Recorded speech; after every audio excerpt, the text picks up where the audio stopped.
Yeshua, Dieu sauveur. Précieux Fils unique, beauté sans pareil, sagesse insondable, je t'exalte, tu es Yeshua, Dieu sauveur. On vous entend chanter. Nos voix unies à celles des anges déclarent tu es le Dieu sauveur, notre Dieu seul sauveur. Hey! Toujours invaincu, héros triomphant, puissance absolue, je t'exalte, tu es Yeshua, Dieu sauveur. Nos voix unies à celles des anges déclarent tu es le Dieu sauveur, notre Dieu seul sauveur. Ton peuple uni à tous les anges déclare tu es le Dieu sauveur, notre Dieu seul sauveur.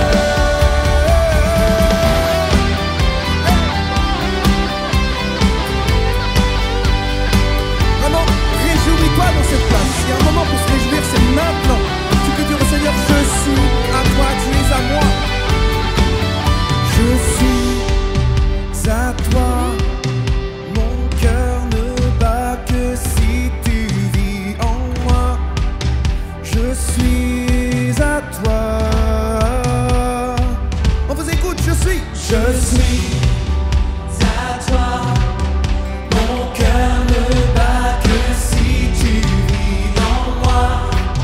Je suis à toi. Je suis à toi. Mon cœur ne bat que si tu vis en moi. Je suis à toi. Je suis à toi. Mon cœur ne bat que si tu vis en moi. Je suis à toi. Nos voix unies à celles des anges déclarent tu es le Dieu sauveur, notre Dieu seul sauveur. Ton peuple uni à tous les anges déclare tu es le Dieu sauveur, notre Dieu seul sauveur.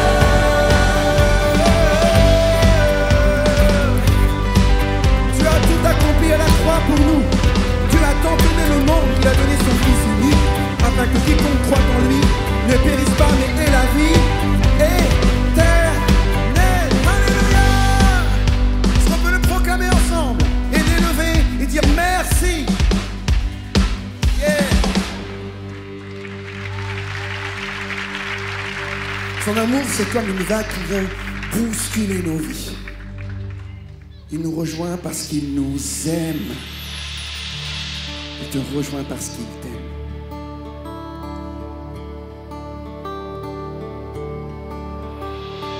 Du sommet des cieux, tu as vu nos cœurs orgueilleux. Nous étions perdus dans l'ombre du péché. Ton cœur a saigné face à nos vies emprisonnées. Tu es venu nous redonner ta liberté. Tu as changé l'histoire, donné ta vie, tracé la voie, réécrit notre histoire, tout accompli, rendu l'espoir.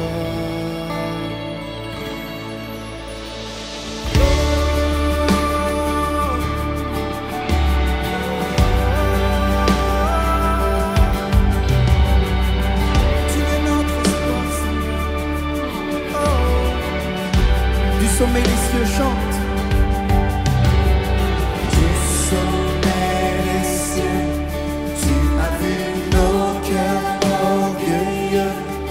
Nous étions loin, perdus dans l'ombre du péché. Ton cœur a saigné face à nos vies emprisonnées. Tu es venu nous redonner ta liberté. Et tu vas changer l'histoire. Tu as changé l'histoire, donné ta vie, tracé la voie, réécrit notre histoire. Tout a Chante. rendu l'espoir. Tu as changé l'histoire, donné ta vie, tracé la voie, réécrit notre histoire. Tout accompli, rendu l'espoir.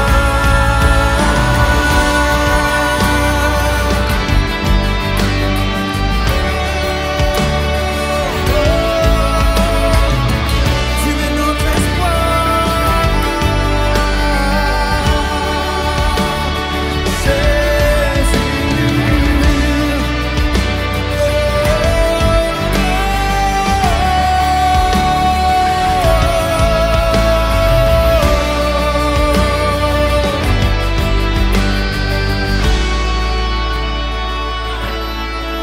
Ton amour parfait a tout renversé, remporté, la mort ne pouvait gagner. Ton amour parfait a tout supporté, surpassé, rien ne pouvait t'arrêter. Allez, nous voyons ensemble le chant, ton amour. Ton amour parfait A tout renversé, remporté, la mort ne pouvait gagner. Ton amour parfait a tout supporté, surpassé, rien ne pouvait t'arrêter.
Là-haut dans les cieux, ton nom est couronné de gloire, car tu as chassé l'obscurité par ta lumière.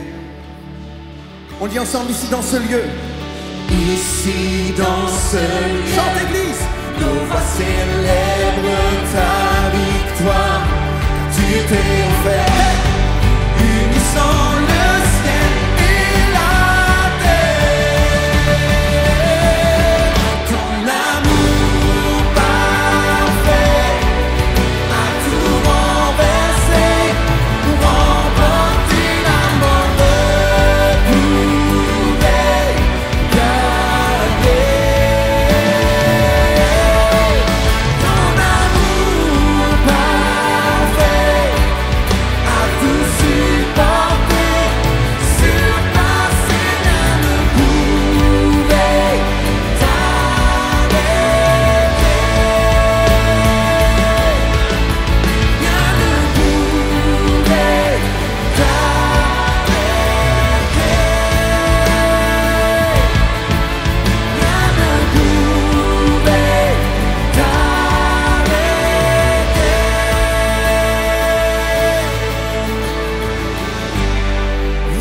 t'arrêter. Son amour, c'est comme un ouragan qui se déverse sur toi dans ce lieu. Parce que tu as besoin de l'amour de Dieu pour avancer. Et il t'aime d'un amour inconditionnel. Inconditionnel. Sur le chemin de la vie, Seigneur, nous voulons avancer et jamais ne te lâcher la main.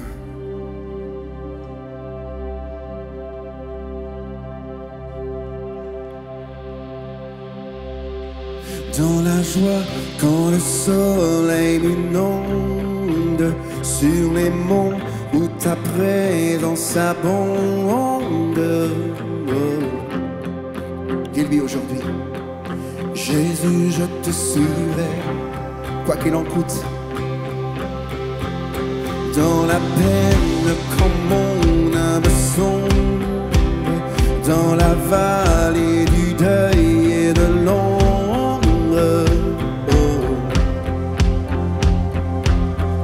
Jésus, je te suivrai.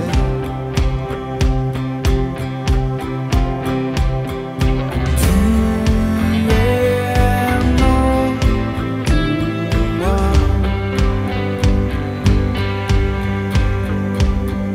Je vivrai pour toi. Tu t'es offert sans rien garder. Tu as souffert pour me sauver.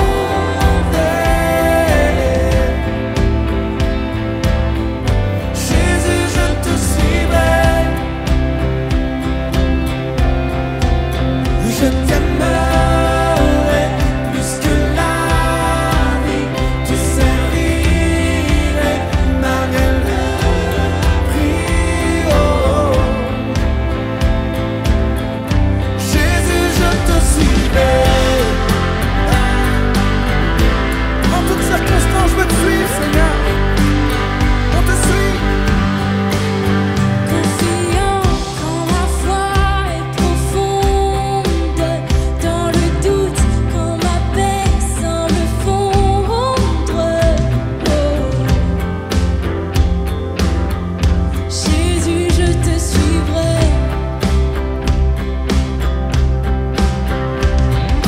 Tu es mort pour moi.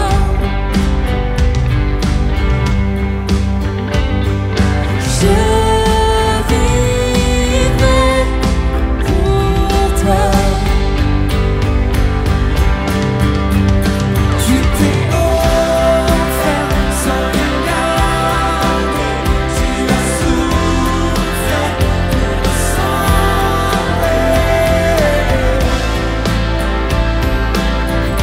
Jésus, je te suivrai. Je t'aimerai plus que la vie. Te servirai malgré le prix. Oh. Jésus, je te suivrai. Oh.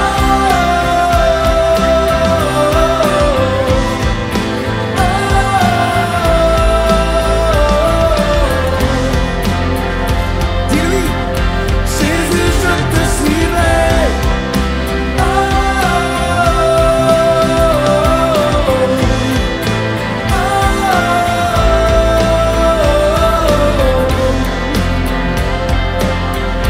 Jésus, je te suivrai.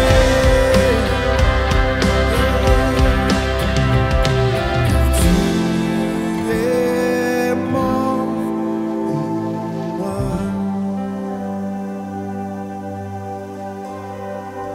Je vivrai pour toi. Que l'Église chante. Tu es mort pour moi.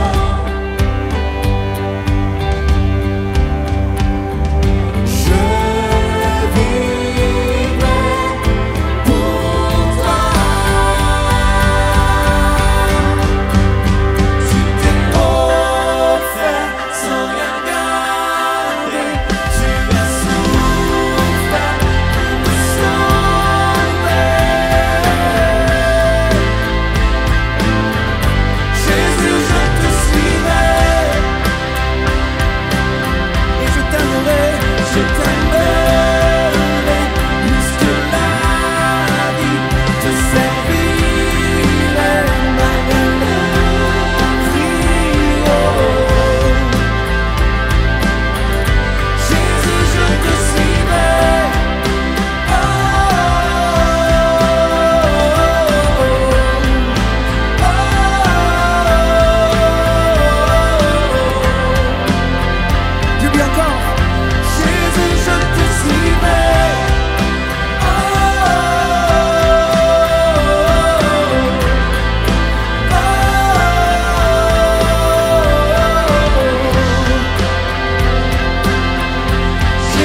Jésus.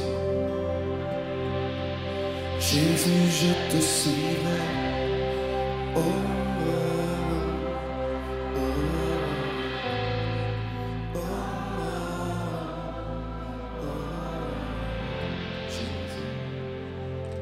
Jésus, je te suis.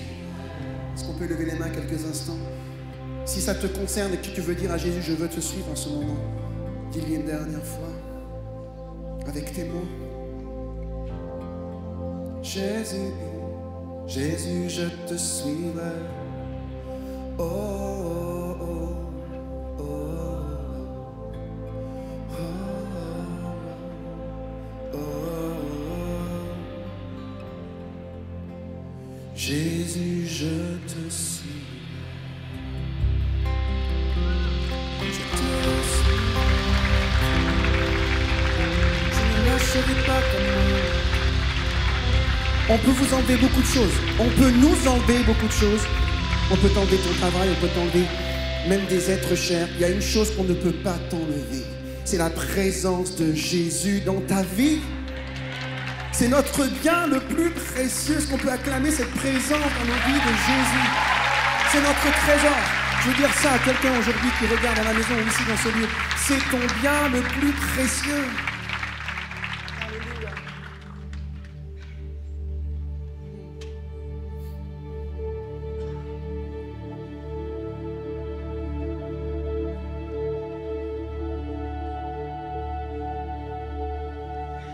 Je n'ai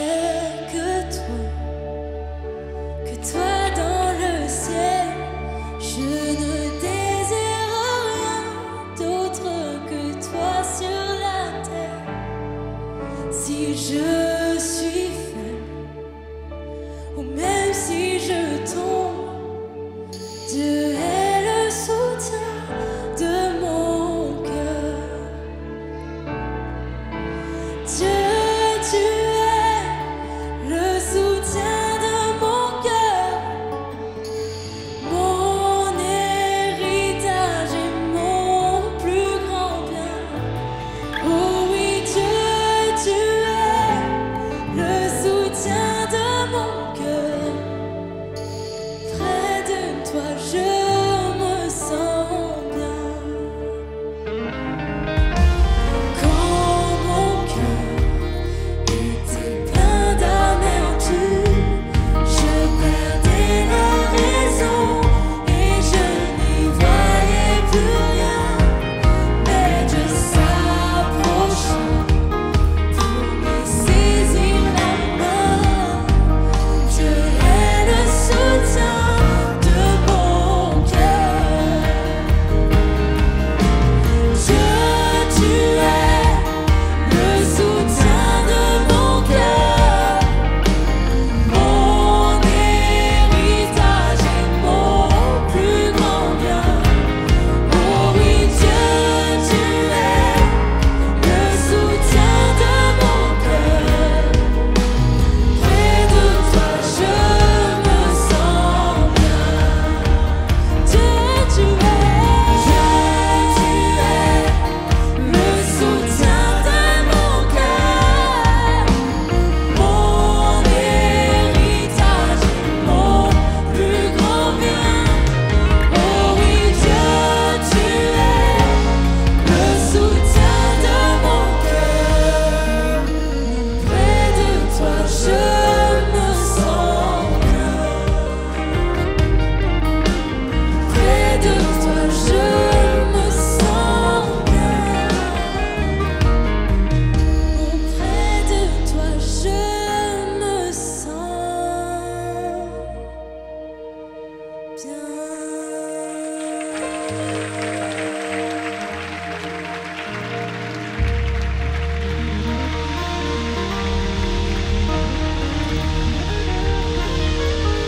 C'est toi que nous aimons. Merci pour ton amour pour nous et ta présence qui ne nous laisse pas.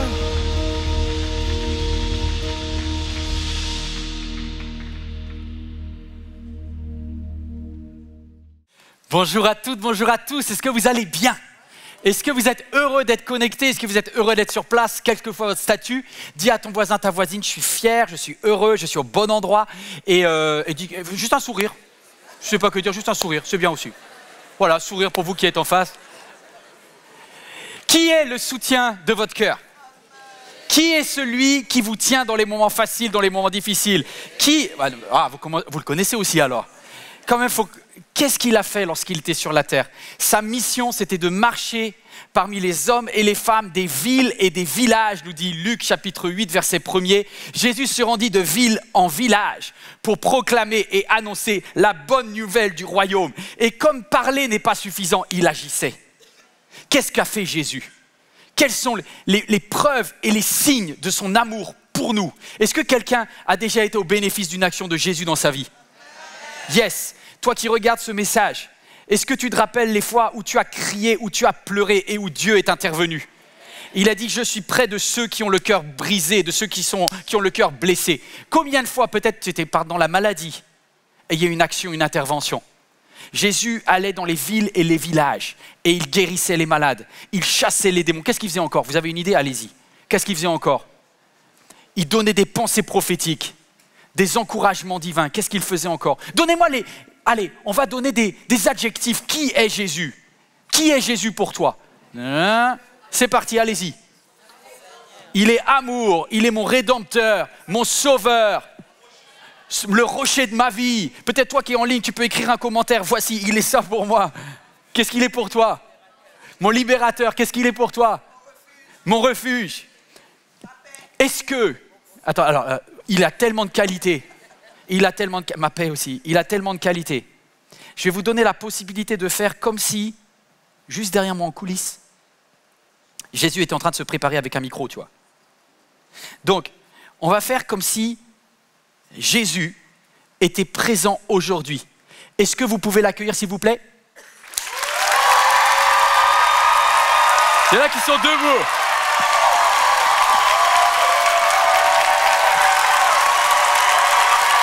Pas mal. C'est bon. Et il y a tous les gens qui sont assis, qui sont un peu chauds, ils sont un peu dingues. Non, vous n'avez pas compris. Il a dit qu'à chaque fois que 2 ou 3. Donc en fait, tous ceux qui ont... En fait, je vous ai juste donné la chance de vous rattraper parce que vous auriez dû l'accueillir comme ça au début de la célébration. On est d'accord? Et vous voyez, alors, je vous amène quelque part, je ne suis pas en train du tout de faire l'ambiance, je suis en train de vous montrer un point biblique parce qu'on est sur un verset. Quand Jésus est là, on le valorise, on l'honore. Mais sauf que Jésus n'était pas le seul à faire des miracles. Il était accompagné. Qui l'accompagnait? Dites-moi, qui l'accompagnait? Les disciples, les apôtres, Pierre, Jacques, Jean. Il y en avait qui étaient plus ou moins connus, mais tous. Vous savez que Jésus ne baptisait personne. Il disait, je confiais ça. Et c'était les apôtres qui baptisaient. C'était Pierre qui baptisait. C'était Jacques qui baptisait. Et vous savez que parfois Jésus même, il restait lui pour prier. Et il disait aux apôtres, allez annoncer la bonne nouvelle. Faites le taf, votre mission. Allez-y. Et ils allaient dans les villes, dans les villages. Ils priaient pour les malades, etc. Ils chassaient les démons et des fois ils arrivaient. Des fois ils arrivaient moins bien quand même. Donc, s'il vous plaît, est-ce que l'on pourrait avoir... un accueil digne de ce nom si jamais Pierre, Jacques, Jean et les autres étaient ici.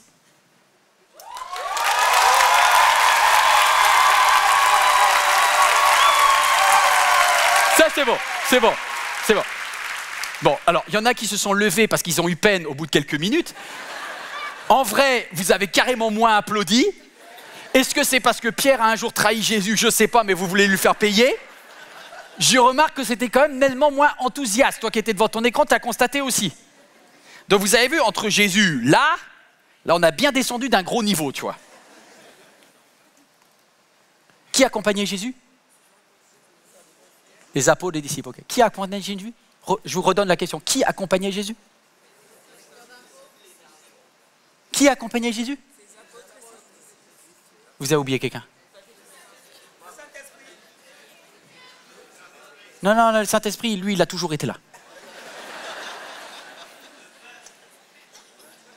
Regardez le verset 2. Est-ce que vous connaissez Jeanne? Est-ce que vous avez entendu parler de Suzanne? il était accompagné de Jeanne, femme de Chouza, un administrateur d'Hérode, de Suzanne et de plusieurs autres. Qu'est-ce qu'elles faisaient? Elles utilisaient leurs biens, en fait, pour soutenir Jésus. Regardez-moi là.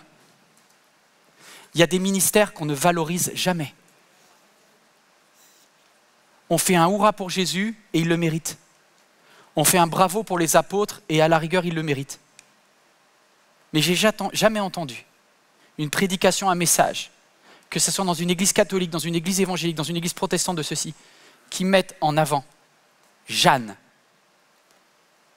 femme de Chouza, administrateur d'Hérode. J'ai jamais entendu aucun prêtre ni aucun pasteur expliquer pourquoi Suzanne, grâce à ses dons, grâce aux petites pièces qu'elle mettait de côté chaque jour pour financer le voyage de Jésus en Galilée, pour que Jésus puisse aller jusqu'à Béthanie pour faire la résurrection de Lazare, c'est parce que quelqu'un a payé son voyage, mes amis. Elle s'appelle Jeanne et personne ne la connaît et personne ne l'a valorisée. Ce ministère qu'on ne valorise jamais. Alors aujourd'hui, je ne voudrais pas aller plus loin sans demander pardon à toutes les Jeannes qui n'ont jamais eu l'estrade pour montrer combien elles étaient des femmes de foi. Ce n'est pas un leader ou une leader de louange que tout le monde va applaudir en disant quelle voix. Oui, je trouve que c'est extraordinaire ce que font certaines personnes sur l'estrade. S'il y avait Dena Moana aujourd'hui, Dena Moana, gros bisous, vous seriez juste en train de dire « Waouh, quelle onction !» Quand elle dit « le Saint-Esprit », il descend. Sauf que, si vous voulez, Dena, il va en Castanou, Marcelo Tunasi, moi je ne sais pas qui vous regardez, des prédicateurs du monde entier, ils ont la visibilité. Et vous les voyez parce qu'il y a les projecteurs. Et moi, vous me connaissez. Mais la vérité, c'est que je dois demander pardon. Nous devons demander pardon à toutes les Jeannes qu'on n'a jamais mis en avant, qu'on n'a jamais valorisées. Et en fait, sans elles, la bonne nouvelle ne serait pas venue jusqu'à vous. Je n'aurais jamais été chrétien. Vous n'aurez jamais été chrétienne. C'est parce que lorsque elle était elle-même dans ses galères personnelles, lorsque elle avait aussi des choix financiers, elle a dit « Je vais payer pour que Jésus aille dans ce village. Je vais lui payer le sandwich. » Qui c'est qui payait les kebabs à Jésus? C'était elle. Qui c'est qui faisait les pains pita? C'était elle. Qui c'est qui finançait? C'était elle. Alors je demande pardon à toutes les Jeannes, parce que des fois on vous a utilisé sans vous valoriser. Alors, dans les églises, d'abord, on valorise ce qu'on voit. C'est humain. Ensuite, parfois, le responsable, il pense à valoriser tous les gens là qui, depuis l'accueil, ont commencé à vous faire des sourires et ont préparé. Et en général, il arrive même au service, avec beaucoup de culpabilité comme moi, au service qu'on n'honore jamais assez, le service ménage. Mais de temps en temps, ça va. Une fois par an, quand même, le pasteur, le prêtre et tout ça, il dit « Merci pour la dame du ménage ou le monsieur du ménage ». Est-ce qu'on peut leur faire une ovation, en fait?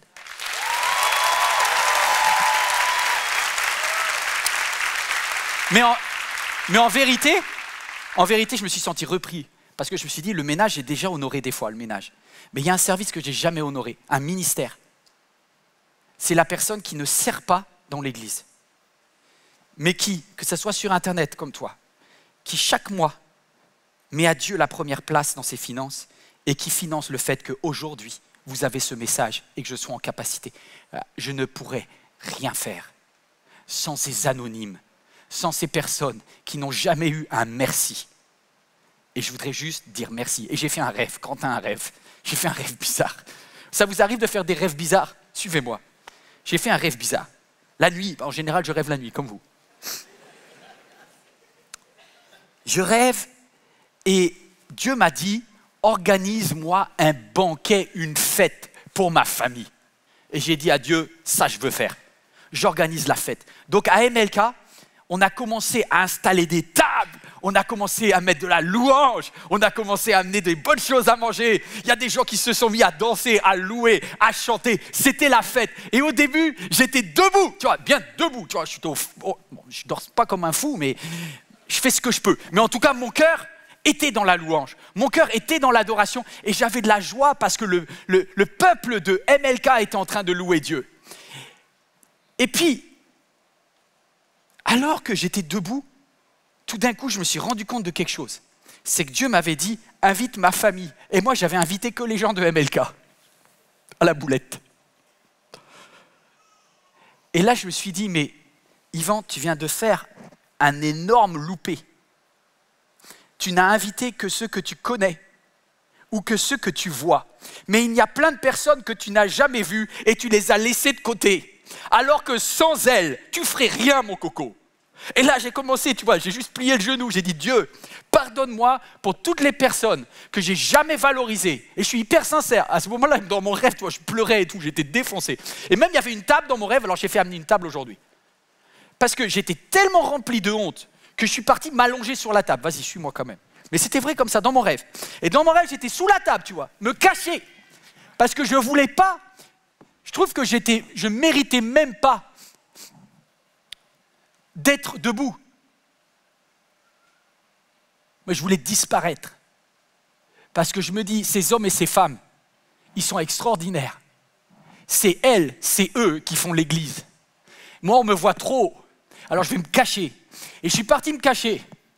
Et alors que j'étais là, je disais, pardon papa. Je me suis rappelé d'ailleurs, petite information, pardon ma femme. Parce que quand ma femme était ma fiancée, Nathalie, elle m'avait donné un paquet d'invitations. C'est elle qui avait tout fait les faire part de mariage. Et déjà, j'avais oublié, tu vois, d'envoyer tout un paquet. Et un jour, elle arrive et elle chope le paquet que je n'avais pas posté. Et elle me dit, Yvan, c'est pas vrai. J'ai tout préparé, tu avais juste à envoyer, tu as oublié. J'ai compris déjà que j'allais me rater pas mal par rapport aux invitations dans ma vie. Il y a des hommes qui me comprennent. Mais tu vois, les invitations de mariage, j'ai quand même pu les poster en retard et avec des excuses. Mais là, c'était plus grave parce que ce n'était pas mon mariage, c'était la fête de Dieu. Et il y a des gens que je n'avais pas invités. Et j'étais trop mal et je pleurais dans mon rêve et je pleurais. Et je dis, Dieu, toi, tu peux les inviter, je ne sais pas comment. Et à ce moment-là, dans mon rêve, vas-y, il y a eu comme une musique. Tu sais, comme une musique d'entrée, de fête. Est-ce que tu as déjà vu un mariage congolais? Est-ce que tu as vu les entrées des Congolais dans la salle? Et bien là j'ai vu, tu vois, là ils ont commencé à louer. Et là j'ai dit, Seigneur merci, parce que les gens que j'avais oubliés, ils rentrent comme un cortège royal, tu vois. Et là il y a une maman antillaise qui me dit, pasteur, va les accueillir. Va sur l'estrade, pasteur. Je lui dis, non, je reste ici, moi. Non, moi je reste ici parce que c'est Dieu qui les a invités. C'est Dieu qui les honore parce que moi j'ai oublié de les honorer. Moi j'ai oublié de les valoriser.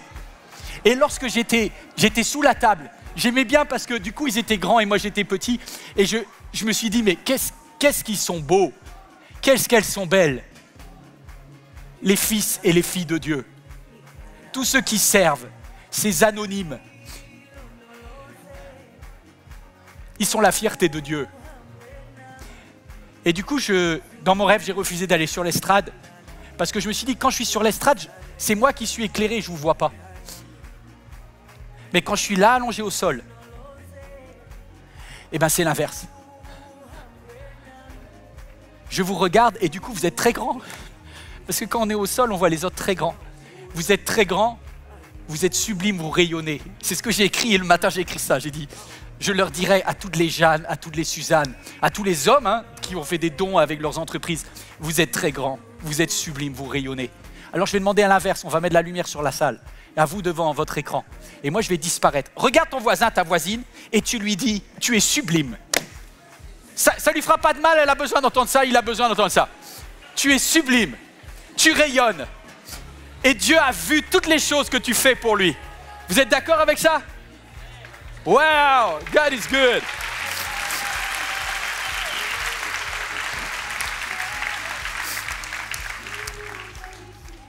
Jeanne, écoute Jeanne. Jeanne, lorsque tu arriveras au ciel, il y aura, toi qui as payé la nourriture de Jésus sur la terre, il y a un repas des noces. Il y a une fête au ciel. Il est dit dans Apocalypse 19, verset 5, « Et une voix sortit du trône disant, louez notre Dieu, vous tous qui le servez, les petits et les grands, ceux qui sont des anonymes et ceux qui sont connus, tous, réjouissons-nous, car voici venu le moment des noces de l'agneau, et son épouse s'est préparée.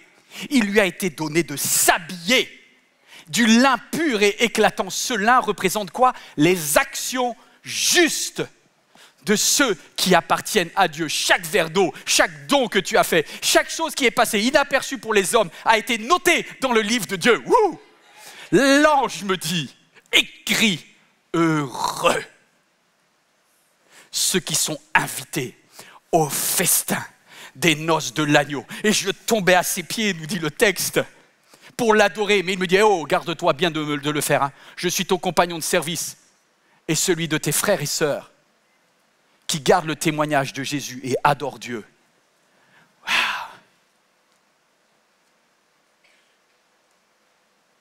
Jeanne, femme de Chouza, intendant d'Hérode, a utilisé ses biens matériels, ses finances, pour permettre que l'évangile atteigne de la Galilée à Jérusalem. Et par la suite, d'autres ont donné pour que l'évangile aille jusqu'à Antioche, en Syrie, et de Antioche, que ça aille en Turquie, et de la Turquie en Grèce, de la Grèce jusqu'en France, de la France, des États-Unis, de l'Angleterre, jusqu'en Martinique, jusqu'en Guadeloupe, jusqu'au Congo-Kinshasa, jusqu'en Asie, c'est ça. À chaque fois, il y a plein de petits chaînons, de petites Jeanne, de petites Suzanne, de personnes dont on n'a jamais le nom, mais qui ont fait que l'évangile est arrivé jusqu'à toi. Waouh! Et imaginez, quand Jeanne va arriver au ciel, mes amis, il va y avoir des surprises. Moi, je pense que là, je serai dans la queue, tu vois, tranquille, il y aura des Namwana, il y aura un autre à côté, et Jésus va dire, hey, ouvrez-la, laissez passer. Et on va laisser passer. Et on va laisser passer qui? Il va dire, laissez passer celle qui m'a nourri sur la terre, je veux la nourrir au repas qui est le mien, dit Jésus. Je pense que Jeanne, qui aura fait les sandwichs à Jésus sur la terre, lorsqu'elle va arriver au ciel, elle va avoir le buffet à volonté, servi par l'agneau lui-même. Parce qu'il dit, tu as pris soin de moi quand j'étais sur la terre. Je prendrai soin de toi. Mes amis, au ciel, on va avoir des surprises.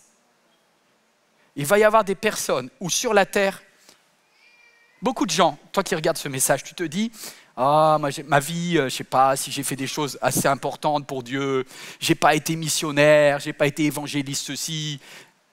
Mes amis, avec ce que tu as donné, l'évangile a avancé. Tu ne l'as pas vu, personne ne te l'a dit, tu n'as jamais été valorisé. Mais ce que tu as donné, ce don-là, a multiplié, a multiplié, a multiplié. Je voudrais juste avoir un moment de vérité, je sais que vous allez être gênés, mais tant pis. Moi aussi, je suis gêné, moi non plus, j'aime pas prêcher, moi non plus, j'aime pas les lumières. Je vais vous mettre un peu la lumière, vous aussi. Je vais demander à une chose, dans cette salle, et peut-être toi qui es devant ton écran, qui a aidé financièrement l'église MLK lorsqu'on était à MLK 2. Alors, honnêtement, c'est la première et la dernière fois que je vous le demanderai, mais est-ce que vous pouvez juste vous lever? Ceux qui ont aidé par des dons à MLK 2, levez-vous. Qui étaient là à MLK 2, en fait. Levez-vous. Est-ce que tu peux mettre un tout petit peu la salle? Je ne sais pas si vous qui êtes devant votre écran. Non, mais éclairez un petit peu la salle, s'il vous plaît, d'amour. Pour qu'on puisse les voir. Parce que là, vous avez plein de Jeanne, d'hommes et de femmes. Combien il y en a qui sont debout? Allez, 1 sur 30. Vous qui êtes debout, juste prenez. C'est un moment important. Et c'est spirituel ce qu'on est en train de faire. Retournez-vous et regardez ce que Dieu a fait de ce que vous avez donné. Ce sont les vies qui ont été aidées. Juste, non, mais regardez. Je ne suis pas sûr, maman, que tu savais que ton offrande, elle allait être utile. Regarde la petite fille à côté. Elle est le fruit de ton offrande. Elle est le fruit de ta dîme. Et en fait, vous qui êtes assis là, est-ce que vous pouvez faire un tonnerre d'applaudissements pour tous les gens qui vous ont permis? Vous pouvez vous installer. En fait, vous pouvez tous vous installer. Cette vidéo, pour que tu la vois, il y a quelqu'un qui te l'a offerte. Et tu sais pas quoi, elle n'a pas laissé son nom. C'est comme quelqu'un, tu arrives au restaurant et il y a marqué « La carte est payée ». Comme ça, je ne connais pas. T'imagines, le restaurateur, il te dit « Moi, je suis le restaurateur. Il y a quelqu'un qui a payé ton menu. Et il a dit « à volonté ». Et c'est cette personne que je veux honorer. Je ne connais pas son prénom. Peut-être qu'elle s'appelle Jeanne. Mais il y a un moment où cette personne, elle a peut-être renoncé à des consommations personnelles. Et elle a dit, je mettrai l'Éternel en premier dans mes finances. Et c'est ces finances-là qui ont fleuri aujourd'hui.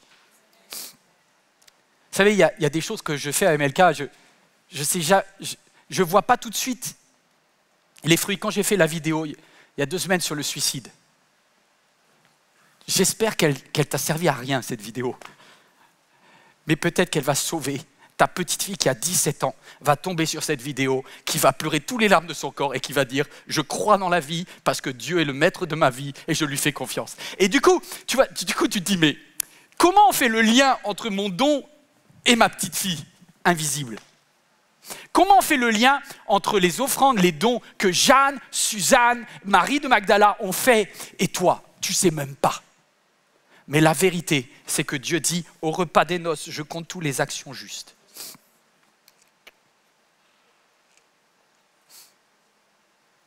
Jésus était accompagné des 12, ceux-là on les valorise, de quelques femmes qui avaient été délivrées d'esprits mauvais et guéries de diverses maladies, notamment qui ? Notamment Marie, appelée Marie de Magdala, dont il avait chassé 7 démons, Suzanne et plusieurs autres qui utilisaient leurs biens pour aider Jésus et ses disciples. Alors j'en vois 3. Il y avait 3 qui ont été cités, Marie de Magdala, Jeanne, que je vous ai dit, femme de Chouza, intendant d'Hérode, et Suzanne. Sur Suzanne, on ne sait rien du tout. On sait juste son prénom. Sur Marie, on sait que pas mal de choses. On sait que c'était une femme de Magdala. Magdala, c'est Saint-Tropez, c'est Ibiza par rapport au lac de Tibériade. En fait, en Israël, il y a un lac au nord d'Israël, le lac de Tibériade, où Jésus d'ailleurs, là où il est sur la barque, et vous savez, le vent, etc. Mais la jet set se réunissait dans la ville de Magdala. Magdala, c'était un tout petit village ultra huppé, rempli de fric, dans lequel les Romains les plus riches venaient. Et qu'est-ce qu'il y avait dans ces lieux-là ? Des jeux, de la prostitution, des trucs top. Donc c'était une call girl, Marie de Magdala. Et elle a eu plein d'argent avec son activité de prostitution. Et il y a un jour où Jésus est passé par Magdala. Il a prié pour elle et elle a été délivrée de tous les démons qu'elle avait en elle. Et elle a complètement changé de vie. Elle a dit, pendant des années, mon but c'était faire du fric. Maintenant, mon but c'est d'investir dans le royaume de Dieu. Et elle a commencé à suivre Jésus. Elle a suivi Jésus. Et elle a eu un seul objectif. Toute sa vie, Marie de Magdala, ça a été de dire, j'utiliserai la seule chose que j'ai, c'est-à-dire mes finances, pour une cause qui en vaut la peine. Et elle a financé les œuvres de Jésus. Et comme à la fin, il lui restait un petit peu, vous savez ce qu'elle a fait ? Elle a pris la dernière chose qui lui restait, c'est un vase d'albâtre, son Chanel numéro 5, et elle a tout renversé sur Jésus. Comme ça, elle dit, je l'ai embaumé jusqu'à la fin. Et mes amis, Marie, tu crois que tu as tout versé pour Jésus ? Tu crois que c'est fini ? Marie, c'est la première au tombeau, le dimanche matin quand il ressuscite. Et elle va être une des plus grandes chrétiennes de l'église primitive. Bon, elle sera pauvre, elle aura tout donné. Mais pas pour la mort, pour la vie. Et ce qu'elle aura semé sera juste incroyable et on parle d'elle dans le monde entier. Alors Jeanne, c'est qui ? Jeanne, femme de Chouza, intendant d'Hérode. Alors vous allez me dire, c'est facile de donner quand on a plein de fric. Et ça, elle en avait de l'argent. Alors déjà, je pense que les riches, ils ne sont pas plus généreux que les pauvres. Parce que l'argent, plus t'en as, plus t'en veux. L'argent, ça devient très vite ton Dieu. C'est addictif, l'argent. Et mettez-vous 2 secondes à la place de Jeanne. Jeanne, elle est la femme d'un ministre. Parce que intendant d'Hérode, à l'époque, ça veut dire ministre. On pense probablement que c'est Hérode Antipas. Hérode Antipas, c'est celui qui a fait découper la tête de Jean-Baptiste. Hérode Antipas, c'est celui qui régnait dans la région de Galilée. Hérode Antipas, c'est quelqu'un qui était intéressé par les choses de Dieu parce qu'il aimait que Jean-Baptiste lui parle de Dieu. Mais en même temps, il voulait que Jésus soit un clown pour lui. Et c'est pour ça qu'à la fin, lorsqu'il a vu Jésus, juste avant que Jésus soit crucifié, il a dit « Fais des miracles devant moi, hein ? Fais des miracles !» Hérode Antipas, il aimait les orgies sexuelles, il aimait les jeux, il aimait les plaisirs. Et donc du coup, son ministre, je vais vous dire une chose, était certainement aussi corrompu que lui. Et quand vous êtes la femme de quelqu'un comme ça, excusez-moi, à part l'argent, vous n'avez rien d'autre. Parce que votre mari vous trompe certainement aux yeux et aux vues de tout le monde et que pour pouvoir s'acheter ce qu'il veut, il te fait un chèque et il te dit c'est l'argent et après toi, si tu veux aller suivre ton histoire de tes bondieuseries, si tu veux aller suivre là, ton espèce de prophète juif, là, vas-y, fais ce que tu veux, de toute façon, je m'en fous, j'ai plein de filles à la maison. Et donc, Jeanne, elle avait certainement un mariage qui devait être plus compliqué ou au minimum aussi compliqué que certains ici. Et l'argent, c'est la dernière chose qu'elle avait comme indemnité, en fait. Dans ces cas-là, l'argent peut devenir ta sécurité et tu le stockes. Mais elle a dit, ce que je vais faire, je vais l'investir pour les autres. Marie, Jeanne, Suzanne, et vous allez me dire, alors, tous ont été cités? Non, écoute bien ça. Il dit, et plusieurs autres utilisés. C'est comme si leur visage ne nous est pas révélé. Vas-y, affiche-moi les visages. C'est comme si Dieu connaît les visages, Dieu connaît les noms, et ils sont au ciel, ces gens-là. Mais on ne connaît pas leur visage, mais Dieu les connaît, Dieu les voit comme Dieu te voit. Et c'est extraordinaire. Grand 3. Moi, vous connaissez mon visage, parce que vous me voyez. Parce que quand on parle de l'église MLK, forcément, vous pensez à moi. Pour le meilleur ou pour le pire d'ailleurs, parce que des gens qui pensent du mal de moi, ils pensent du mal, c'est ok. Et en fait, c'est intéressant parce que, je ne sais pas si ça vous est déjà arrivé, la façon dont toi tu te perçois, c'est très différent de la façon dont les autres te perçoivent. Toi, tu connais tes galères, mais les gens ne connaissent pas. Est-ce que vous connaissez mes galères? Ben non, forcément non. Pas toutes, voilà, certaines, des fois je raconte ma vie quand même.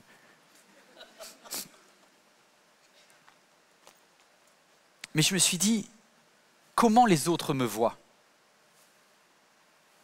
Comment vous me voyez en tant que leader d'MLK? C'est intéressant parce que cette semaine, je suis allé à une convention de pasteurs. Plein de pasteurs de France, 600 pasteurs. Et parce qu'il y a le mot MLK, parce qu'il y a des écrans, parce qu'il y a des lumières, parce que les gens disent « Oh, il est riche !» Ils ne savent pas, hein, ils ne connaissent rien de nos finances, mais eux, ils se disent « Oh là là là là, il y a des moyens là !» Et vous savez que les pasteurs, sans offense, ils ont tous des projets et ils ont tous besoin d'argent. Donc du coup, quand je suis arrivé à Montluçon, à la rencontre des pasteurs, j'avais beaucoup de pasteurs qui venaient me voir et qui me disaient « C'est toi le pasteur de MLK ?» C'est bien, hein? Ce que Dieu fait, hein? C'est beau. Tu veux financer mon projet? Et je leur en veux pas, tu vois, parce que c'est normal, celui qui a moins, il a envie de demander. Enfin, moi, je me suis jamais moqué de quelqu'un à un feu rouge qui s'arrête et qui fait la manche en disant toc toc, quoi. Franchement, je préfère être à ma place qu'à la sienne. Et ben, les pasteurs, c'est pareil, ils demandent tout le temps. Et moi aussi. Sauf que, dans leur perception, MLK est riche. Ils disent, regardez, ils ont des moyens, etc. Mais vous ne savez pas, en fait, combien nous, là, avec l'équipe, et je rends hommage à mon équipe, comme on est des fois sur nos genoux en stress, clac, clac, clac, clac, clac, clac, avec les dents. Et du coup, au pasteur, je lui ai dit, ok, tu penses certainement qu'on est riche à MLK. Alors, je vais te poser une question. Tu vois, on a tous un budget. Vous avez un budget aussi? On a tous un budget.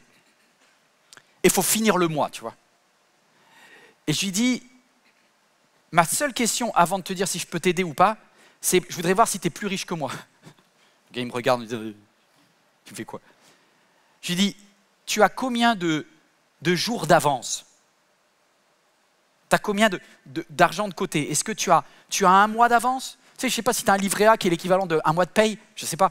Et je demande au pasteur, je lui dis, et combien tu as de jours d'avance? Et en général, il me dit, oh là là, j'ai quasiment rien, on a juste 2 mois d'avance. Je lui dis, moi, je n'ai pas 6 jours. Il y a même un verset que je veux réécrire dans la Bible. C'est quand Jésus dit, demandez au Père qu'il vous donne le pain quotidien. Moi, je voudrais réécrire. Je voudrais réécrire et je voudrais que la prière, ça soit, donne-moi le pain de ce mois.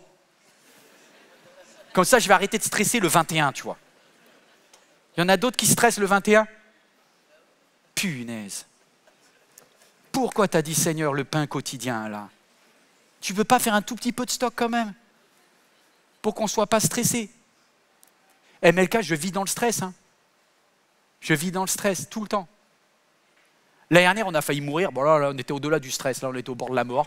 Là, on a failli tout arrêter. Franchement, sincèrement, si jamais il n'y avait pas eu les personnes qui sont venues au secours, là, je ne vous ai pas dit assez merci, mais objectivement, là, fermer les écrans, terminer tout, c'était fini. Et depuis là, on a survécu, mais à 0, enfin, pardon, à 6 jours. Et je dis, Seigneur, donne-moi mon 7e jour, s'il te plaît. Et au pasteur, je lui ai répondu, moi j'ai 6 jours, donc je pense que si toi tu as 40, je veux bien recevoir de toi un don si tu veux.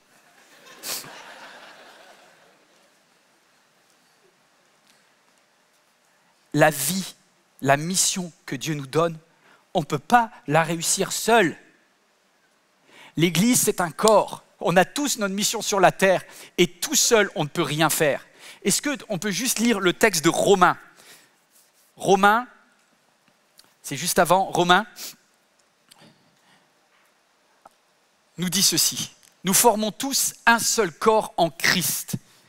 Nous sommes tous membres les uns des autres. Vous êtes d'accord avec ça? Chacun pour sa part. Et nous avons des dons différents. Différents. Pas supérieurs, inférieurs, différents. Selon la grâce qui nous a été accordée. Que celui qui donne le fasse avec générosité. Que celui qui préside, c'est Bibi là, qu'il le fasse avec zèle. Dans une autre version, il est dit que je dirige avec sérieux. Qui c'est qui juge ça? C'est vous. Il va y avoir une assemblée générale bientôt à MLK, tout est public. Si vous désirez être membre de cette église, faites une demande, il suffit juste de le dire, je veux être membre, voici ce que... Pour être membre, il faut participer. C'est-à-dire, tu participes soit par un service, tu participes financièrement, mais que tu dis, c'est mon église, c'est mon bas de mon cœur, j'aide. Et dans ce cas-là, tu votes. Tous les comptes de MLK sont publics, parce que objectivement, le problème des œuvres chrétiennes, des ONG, des églises, c'est que des fois, ce n'est pas transparent. Il faut que tout soit public. Vous allez vous taper MLK, vous tapez Journal des associations. Vous avez tous les comptes d'MLK qui sont publiés et qui sont en ligne. On est certifié par un commissaire aux comptes et vous ne savez pas quoi? Je dois rendre des comptes à cet inspecteur-là, mais je dois rendre des comptes à Dieu et je dois rendre des comptes à toi, à vous. Et oui, je serai jugé en fonction de ma gestion. De qu'est-ce que j'aurais bien jugé avec mon équipe? Est-ce qu'on aura fait des investissements justes ou pas? Mais vous là, vous avez vos dons et vous êtes responsable de ce que Dieu vous a donné. Et on sera tous mis devant un miroir de qu'est-ce que l'on fait avec les dons que Dieu nous a donnés. Moi, je crois que pour certains, votre ministère, vous n'arrivez pas à vous en rendre compte. C'est votre foi dans les finances où vous donnez. Et pas que à MLK, bénissez Dieu, bénissez des églises, bénissez des choses. Je ne suis pas du tout en train de dire donnez, donnez, donnez. À nous, investissez dans le royaume de Dieu.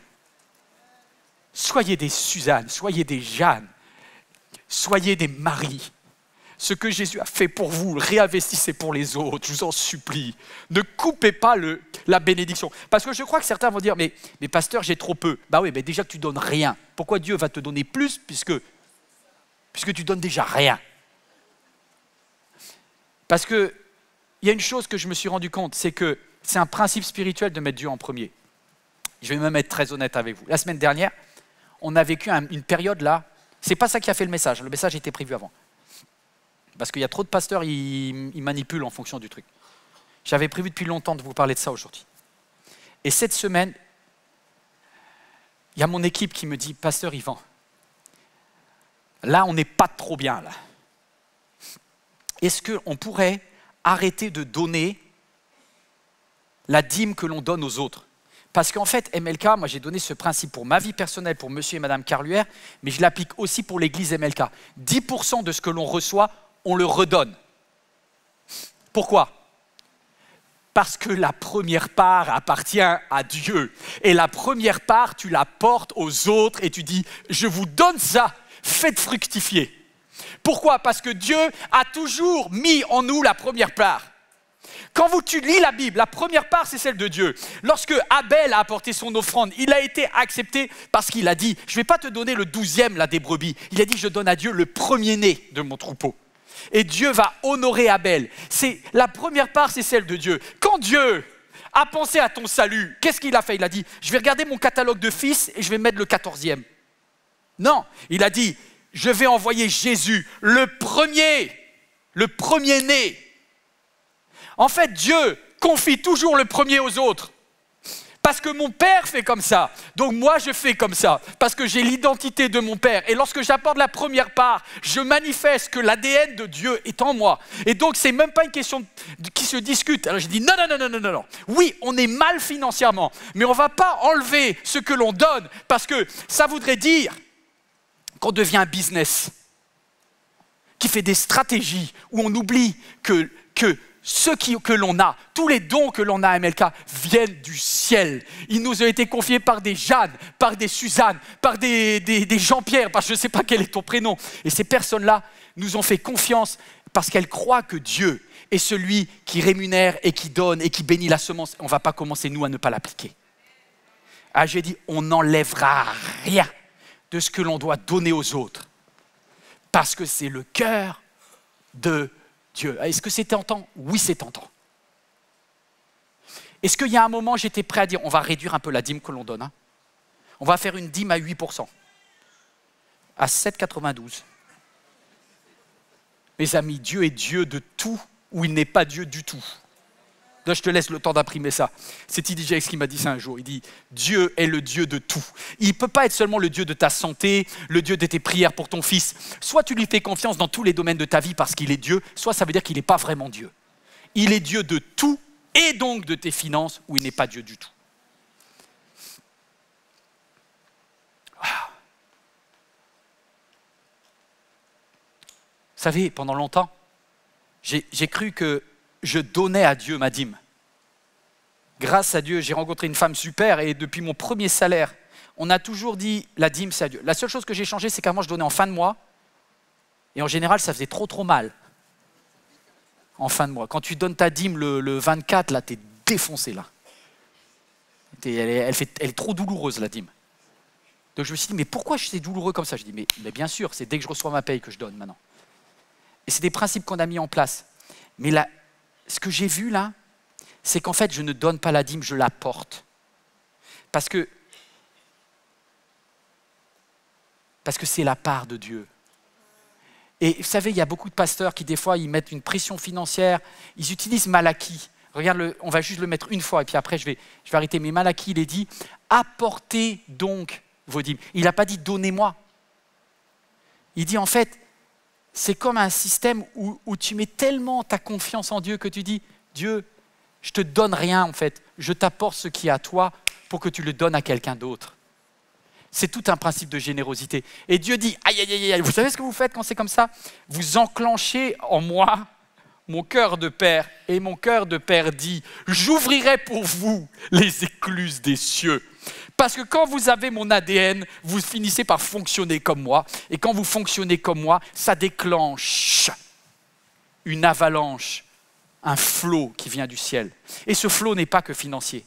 Dieu, quand il voit que tu lui fais confiance, il bénit la totalité de ta vie. Est-ce qu'il y a des épreuves? Oui. Est-ce que parfois on est tenté d'arrêter? Oui. Mais je sais en qui j'ai cru. Et Dieu est Dieu de tout.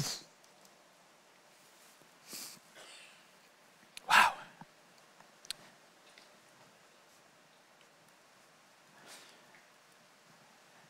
Est-ce que j'ai passé 2 bonnes années? Non, franchement, je vais vous dire la vérité, c'était des années éprouvantes. Mais je bénis Dieu.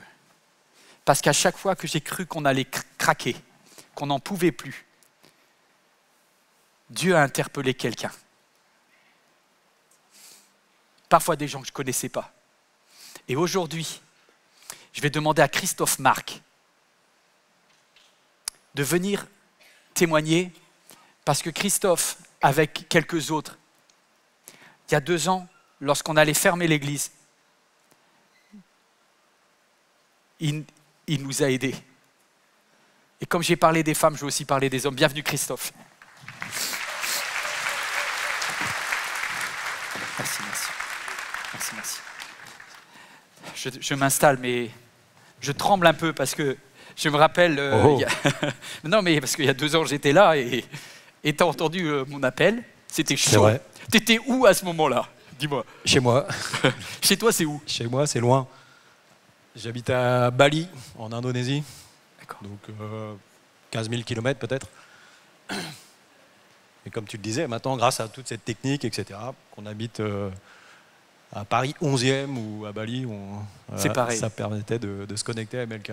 Ce qui était marrant, c'est qu'à l'époque, en fait, l'église à laquelle j'appartiens, là-bas en Indonésie, à Bali, c'était une petite église d'une 50, 100 personnes, en mode un peu start-up. Moi qui suis entrepreneur, j'adore ça. Donc j'étais super actif dans l'église, on se développait et tout. Et en fait, notre église a été adoptée, si on veut, par une méga church qui s'appelle Kingdom City, très présente dans le sud-est asiatique. Et moi, j'aimais pas trop ça, en fait. Tu voulais pas une grande église? Je voulais pas une grande église. Et à ce moment-là, j'ai un ami qui habite, un pasteur qui habite en France, qui m'avait parlé de MLK. Il m'a dit, bah tiens, si t'es pas trop à l'aise dans ton église, regarde, peut-être tu peux te connecter à MLK. Puis c'était l'époque du Covid, donc c'est ça. Ce qui était pratique, c'est qu'on peut se connecter à n'importe quelle église. Et j'ai commencé à me connecter à MLK. Puis MLK est devenu mon église. Et puis pas vraiment, en fait, la toute petite église de 50-100 personnes. C'est aussi devenu une grande église, une méga church, comme on les appelle. Puis finalement, ça m'a plu. Et autant ici qu'à Bali, du coup, je suis super content des deux. Et du coup, qu'est-ce qui t'a... Parce que tu étais déjà régulier dans tes dons et tes offrandes. Et moi, je te connaissais pas. Non. Tu étais un anonyme. J'étais derrière la caméra, voilà, comme plein d'autres. Ça. Ouais. Et qu'est-ce qui a fait que ce jour-là, enfin moi c'était la nuit quand je l'ai fait. Ce qui a fait, en fait, c'est, je me rappelle très bien, comme si c'était hier, ton appel, tu étais à genoux, tu nous avais raconté qu'à 2h du matin, tu dormais pas, et tous ces problèmes d'argent qui te travaillaient. Moi, je suis homme d'affaires, je suis aussi passé par des phases difficiles qui m'ont maintenu éveillé la nuit, parfois longtemps. Donc je m'identifiais vraiment à toi et en fait à la situation, puis à toi pas personnellement, mais en fait toute l'Église et toute cette œuvre merveilleuse derrière. Et quand tu as fait cet appel, et puis je me rappelle très bien, tu cherchais 300 personnes, cette armée de Gédéon. Moi directement, ça m'a percuté en plein cœur. Je t'ai dit, là, même si on ne se connaissait pas, je t'ai dit, c'est une évidence que je suis un de ces 300. Je tiens aussi une comptabilité avec mes offrandes assez sérieuse, en tout cas j'essaye. Et même dans ce que je voulais donner cette année, donc l'année passée, il y avait encore une somme d'argent assez importante qui me restait à donner. Et je savais que j'avais à le donner, et je ne savais pas à qui.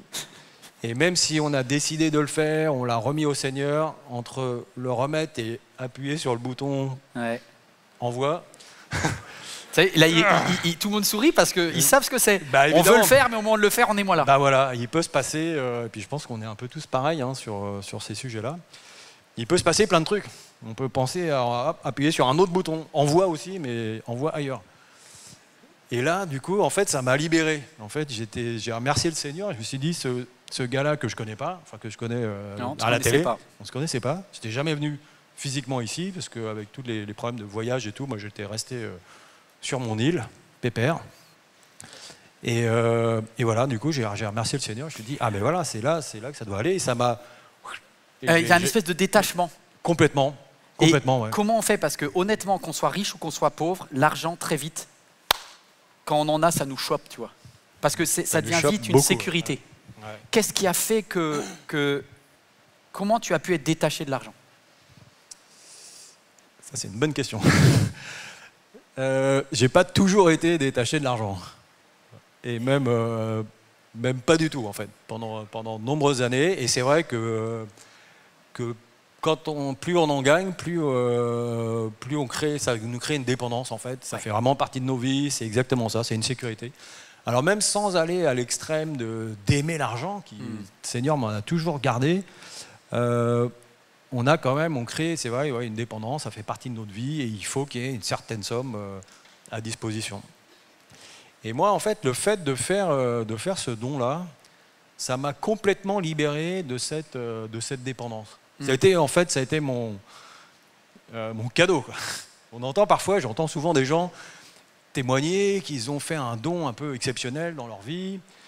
Et le lendemain, ils ont trouvé un nouveau travail, ils ont trouvé une épouse, ils ont trouvé une maison. Là, ça donne envie de donner dans ces cas-là. Moi, c'était pas le cas, mais après, j'avais déjà tout ça, donc j'avais pas besoin d'une deuxième maison, d'une deuxième femme. Donc, t'as rien gagné, t'as même perdu peut-être. En fait, moi, ça a été, financièrement, si on regarde vraiment les chiffres, ça a été tout le contraire. Peu de temps après ça, j'ai commencé à perdre de l'argent, mais, mais beaucoup. Pas besoin de mettre des chiffres, mais des sommes conséquentes. Alors évidemment, le premier matin, ça m'a pas fait, je me suis pas mis à danser, wouhou, j'ai plus d'argent. Que le Seigneur bénisse ce gars, Yvan, là, au bout du monde. Quelle bénédiction. En fait, il a pris ma poisse, en fait. Voilà. C'est pour ça qu'on est devenus frères, en fait. Voilà, Apparemment, on est nombreux, mais bon, continue. Mais par la grâce de Dieu, en fait, rapidement, ça m'a pas affecté plus que ça, honnêtement. Ça m'a pas fait hyper plaisir. Mais rapidement, j'ai vu, en fait, le Seigneur à l'œuvre, en fait, qui était en train de me changer. Quoi. Forcément, ça m'émeut. Et donc la transformation, elle n'était pas financière. Elle n'était pas du tout financière, c'était la transformation de moi. Quoi. Wow. Et de me montrer que, en fait, tout ce que j'avais sur mon compte en banque, ça lui appartenait. Et pas juste 10% ou ce que vous avez envie de donner, mais que tout lui appartient. Même le reste, même les 90% qui restent. Et qu'il est capable de donner, il est capable de reprendre. Et en fait, tout ce qu'il m'a confié, moi je ne considère pas qu'il me l'a donné. Ça ne m'appartient pas, c'est quelque chose qu'il m'a confié. Que ce soit de l'argent ou autre chose, hein, mon temps, mes envies, mes pensées, mes passions. Tout ça, c'est des choses qu'il m'a données pour le servir. Et, et donc, mon don, en fait, ça a vraiment été de me détacher, en fait, de cette dépendance et de shifter, c'est pas très français, de déplacer ma dépendance sur l'argent et de la déplacer sur lui. Quoi. Et de me montrer que c'était... Est-ce que, tu vois, tout à l'heure, tu me disais que même dans ta vie de prière, il s'est passé quelque chose? Oui, alors en fait, et tout ça était assez, c'est là où vraiment je rends grâce à Dieu, c'est que tout ça, ça s'est passé quand même assez rapidement. Parfois, on entend des témoignages, des transformations qui prennent toute une vie, et ça a l'air, en général, assez compliqué, c'est pas que de la joie, mais moi, je suis vraiment reconnaissant, c'est que je suis pas quelqu'un de hyper patient. J'apprends. Et je pense que le Seigneur il doit le savoir. Du coup, toute cette transformation, ça s'est passé en quelques mois, quoi. Ce qui, à l'échelle d'une vie, est quand même assez rapide. Donc, merci pour ça. Et quelques mois après, en fait, j'étais en train de lire un livre qui s'appelle « Vive pour Jésus ». Je ne sais pas si vous le connaissez. Moi, c'est un livre qui m'a transformé, qui m'a vraiment qui m'a bouleversé, d'un pasteur qui s'appelle Raphaël Charrier.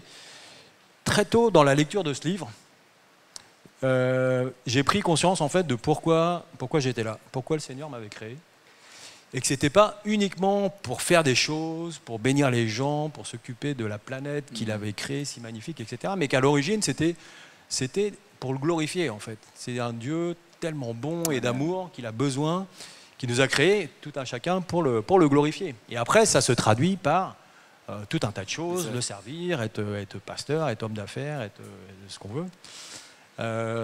Et là, en fait, j'ai pris conscience de ça. On avait sûrement dû me le dire plein de fois dans des messages auparavant, etc. Puis peut-être c'était resté le temps du dimanche, et puis le lundi matin, c'était reparti. Mais là, à la lecture de ce livre, en fait, j'ai vraiment pris conscience que voilà, toute ma vie, je devais la lui dédier. Et c'est ce que j'ai fait, en fait, tout simplement, quoi, mais une prise de conscience, et j'ai décidé de le servir avec tout, quoi. Pas juste avec un petit peu, et c'est là. Et ça a changé, une chose très concrète qui a changé, ça a changé ma vie de prière. Donc j'avais déjà un temps j'avais mis en place un temps de qualité tous les matins, avec lui, de louange, de prière, etc., dans mon bureau ou ailleurs. Mais là, du coup, ma vie de prière, elle devenait toute la journée, puisque tout ce que je faisais à peu près les mêmes choses que je faisais avant, mais je le faisais pour lui. D'accord, la cause avait changé en fait. Exactement. Donc la posture par rapport au Seigneur avait changé, et tout ce que je faisais prenait un sens différent, parce que je le faisais pour lui, quoi. Pas forcément des choses exceptionnelles ou particulièrement remarquables, quoi. Et tu m'as dit quelque chose, tu m'as dit c'est comme si tu avais entendu la voix de Dieu, alors en anglais, on your knees. Ouais. Alors c'est vrai, c'est sur tes genoux, c'est ça? Voilà, on your knees, à genoux, en fait, sur mes genoux. Parce que quand je suis dans un pays anglophone, je ne sais pas pourquoi le Seigneur il me parle en anglais. Comme ça, je comprends. Il pourrait me parler en français aussi, mais en hébreu, ce serait plus compliqué. Même si on a une petite touche d'hébreu dans notre histoire. Mais, et là, il me parlait, du coup, dans mes prières. En fait, je donnais un exemple. J'aime bien aller promener les chiens. Là, on habite, il y a des plages, puis il y a aussi des rizières. C'est assez un environnement assez serein. J'aime bien finir la journée, une heure ou deux, aller me promener, puis je promenais les chiens. Enfin, qui ne sont pas mes chiens, qui sont les chiens de nos enfants, mais ils m'ont confié la tâche de m'en occuper avec ma femme. Encore un papa qui s'est fait arnaquer. Hein, Voilà. Ils nous font confiance pour nourrir et promener les chiens. Et je le fais avec plaisir. Donc je continuais, comme je vous disais, je continuais un peu à faire les mêmes choses qu'auparavant, mais maintenant je les faisais pour lui, y compris promener les chiens. Et je regardais les gens différemment. Il y a beaucoup de fermiers, des gens qui font pousser du riz, etc. Et je regardais les gens, déjà je les regardais, avant peut-être que je ne les regardais pas. Est-ce qu'il n'y a pas un gars, un papy qui a besoin qu'on l'aide à porter quelque chose? Enfin, je faisais les mêmes choses, mais avec pour le Seigneur. Et du coup, je parlais au Seigneur, je parlais à Jésus pendant tout le temps de ma balade. Je lui parlais, de plein de choses, etc. Puisque maintenant, tout ce que je faisais, c'était pour lui et par lui, quoi. Et là, j'entendais régulièrement, j'ai commencé à entendre sa voix d'une façon hyper claire. Et c'est là où il me disait, en anglais, « on your knees », donc sur tes genoux. Et c'était évident, en fait, qu'il me demandait de prier à genoux. Alors, pas forcément là, dans la rizière, etc., mais c'est quelque chose qu'il avait pour moi. Et moi, c'est une chose à laquelle j'avais pensé souvent, peut-être en voyant quelqu'un prier à genoux, etc., que je n'avais jamais fait de ma vie, même pas en privé, tout seul et tout. Je n'avais jamais fait ça, mais je sentais qu'il avait envie que je le fasse. Alors bon, je continuais ma balade, et puis peut-être quelques jours après, hop, en priant, ça revenait. On your knees, à genoux. À genoux. Ok, ah ouais, c'est vrai, il faut que je le fasse et tout. Alors j'étais pas contre, mais je le faisais pas non plus. Et un matin, j'étais dans ce temps de prière que je m'étais aménagé de qualité avec lui. J'étais en train de le louer, de le prier, et là, boum, la même voix qui revient. On your knees, ça là, je dis, j'ai plus d'excuses. Je suis dans mon bureau, il n'y a personne. Allez, à genoux. En plus, j'avais un coussin qui était juste devant. Donc pour les genoux un peu douloureux, c'est pas mal. Là, je me suis dit, bon, je vais prier à genoux. Et je me suis mis à genoux et à prier les mêmes choses que je priais d'habitude. Il n'y avait rien de transcendantal, etc. Il n'y a pas la foudre qui est arrivée sur ma maison. Mais juste, j'étais content en fait d'avoir fait ce qu'il me demandait de faire, parce que j'étais convaincu qu'il me demandait de le faire. Et donc, comme on fait quand on est petit, quelque chose de bien que son papa ou sa maman attend qu'on fasse, et puis voilà, on est content que finalement on l'a fait, voilà, finalement je l'avais fait. Et en fait, voilà, c'est ce qu'il attendait de moi, en fait, donc j'avais pris la décision de me soumettre toute ma vie à lui. Mais en fait, c'était mon moyen à lui, enfin notre moyen à nous deux, quoi, de le confirmer, quoi, de le dire. Donc ça passait par quelque chose de physique, quoi. Wow. Est-ce que c'est là, pour conclure, où tu as eu l'idée d'un autre shift dans ta vie? Parle-nous un petit peu d'un projet que tu as pour terminer. Ben ouais, tu vois, je te disais que j'étais pas très patient dans la vie, et je pense que le Seigneur, il le sait, quoi. Parce qu'en fait, c'était 2 jours après cette prière à genoux, en fait. Ouais.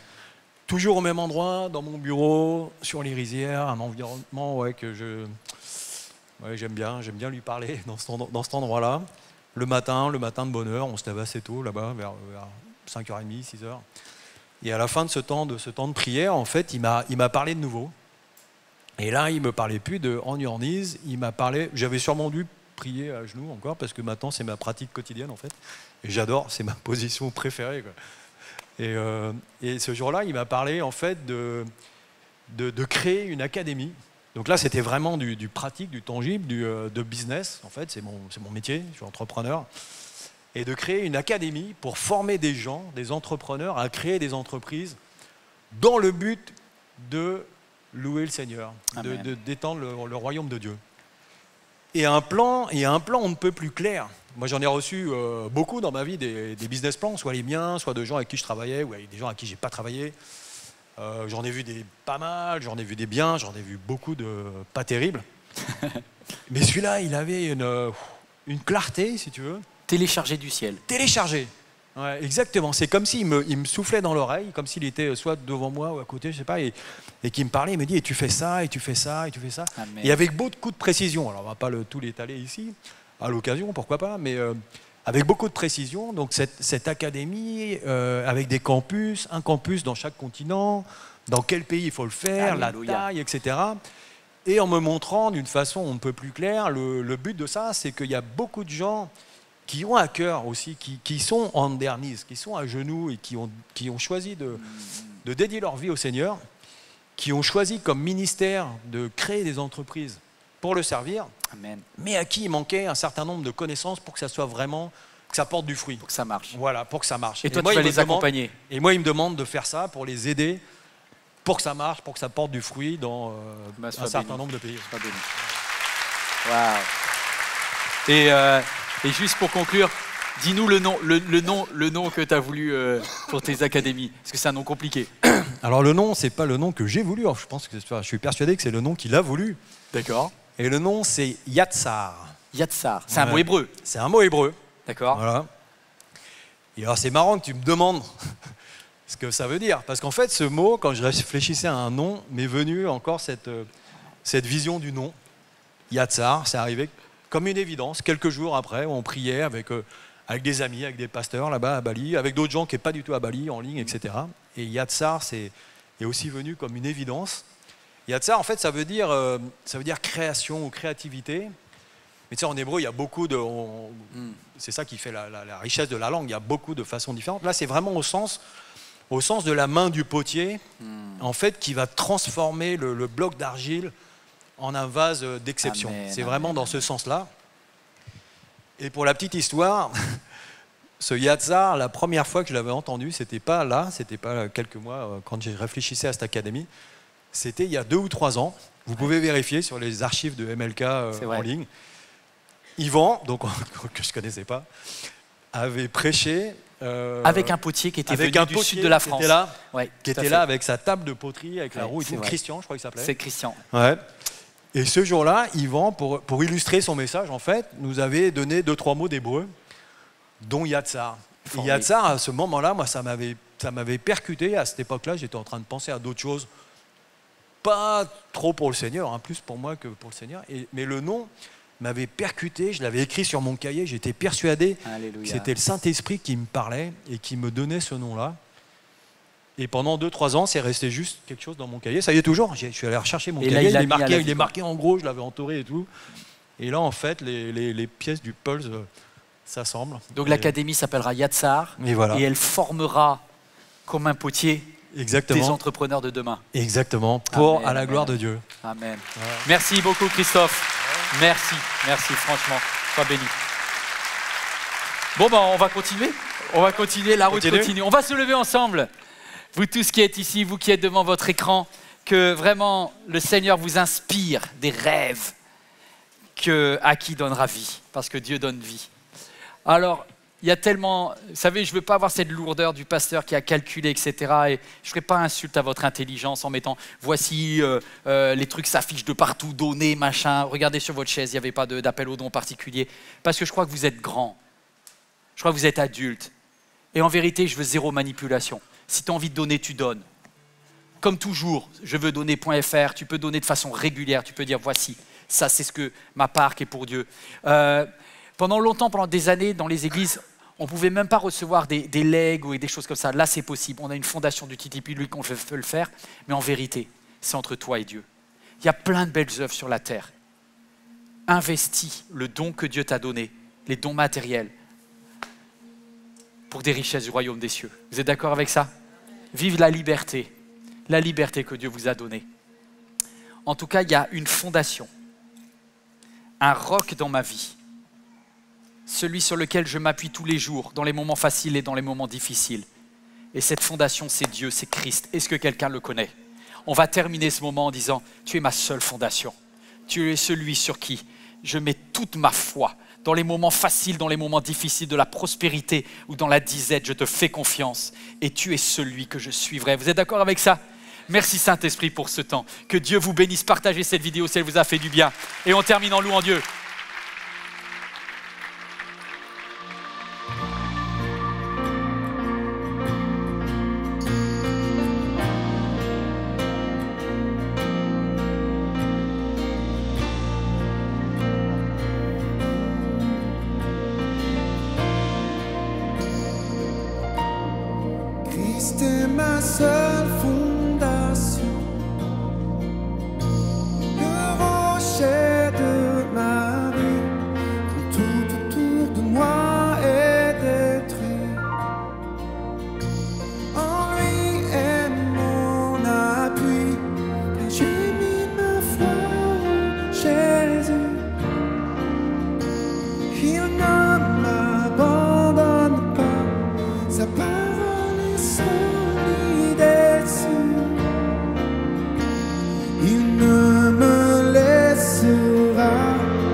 jamais. Tu peux le croire et le dire. Jamais. J'ai sa joie dans le chaos. J'ai sa paix qui me soutient. Je peux déposer mon fardeau, car il me tient dans sa main. J'ai bâti ma vie sur Jésus. Il ne m'abandonne pas.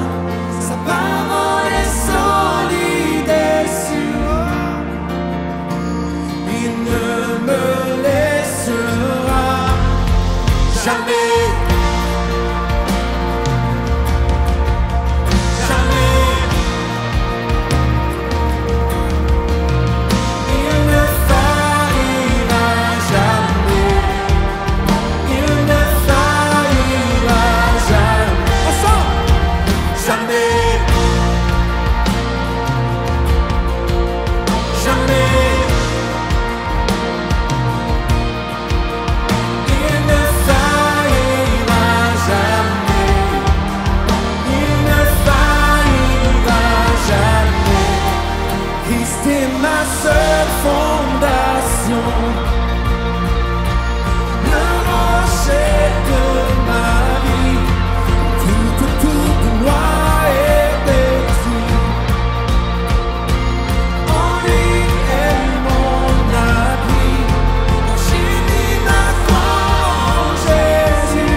Ma maison est fondée sur le roc avec Jésus. Est-ce que tu viens de dire? Ma maison est basée sur le roc avec Jésus.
Alléluia.